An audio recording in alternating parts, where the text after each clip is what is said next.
മൗനത്തിൻ്റെയും ഏകാന്തതയുടെയും മൂല്യം. നമ്മുടെ ജീവിതത്തിൽ നിരന്തരമായി ഉയരുന്ന ശബ്ദങ്ങൾക്കും നമ്മുടെ ശ്രദ്ധ വ്യതിചലിപ്പിക്കുന്ന കാര്യങ്ങൾക്കും ഇടയിൽ ദൈവശബ്ദം കേൾക്കുവാനും ദൈവത്തോട് അടുക്കുവാനുമായി നാം മനഃപൂർവ്വം സമയം കണ്ടെത്തേണ്ടതുണ്ട്. യേശു ക്രിസ്തു തൻ്റെ പരസ്യ ശുശ്രൂഷകൾക്കിടയിലും പലപ്പോഴും ഏകാന്തമായ സ്ഥലങ്ങളിൽ മാറി പ്രാർത്ഥിക്കുകയും പിതാവുമായി സമയം ചെലവഴിക്കുകയും ചെയ്തതായി നമ്മൾ വിശുദ്ധ വേദപുസ്തകത്തിൽ കാണുന്നു.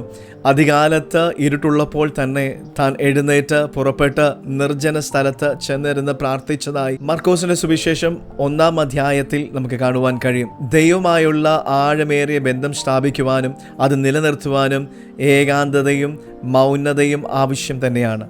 സങ്കീർത്തനം 46-ന്റെ 10-ാം വാക്യം ഇങ്ങനെ പറയുന്നു: മിണ്ടാതിരുന്ന് ഞാൻ ദൈവമെന്ന് അറിഞ്ഞുകൊള്ളുവിൻ. ദൈവത്തിൻ്റെ സാന്നിധ്യം അനുഭവിക്കുവാനും ദൈവിക ഇഷ്ടം മനസ്സിലാക്കുവാനും നമ്മുടെ ഉള്ളിലുള്ള ബഹളങ്ങൾ അടങ്ങേണ്ടത് ആവശ്യമാണ്. ഏകാന്തതയിൽ നാം നമ്മുടെ ചിന്തകളെയും വികാരങ്ങളെയും തിരിച്ചറിയുന്നു.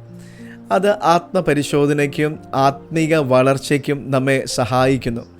ഈ സമയങ്ങളിൽ ദൈവവചനം വായിക്കുകയും ധ്യാനിക്കുകയും ചെയ്യുന്നത് നമ്മുടെ ആത്മാവിനെ പോഷിപ്പിക്കുകയും പരിശുദ്ധാത്മാവിൻ്റെ ഇടപെടലുകൾക്ക് നമ്മുടെ ഹൃദയത്തെ തുറക്കുകയും ചെയ്യുകയാണ്.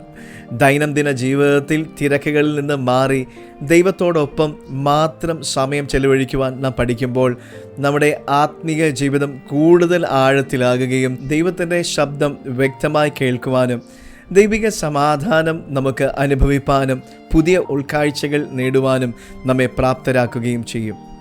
God bless you.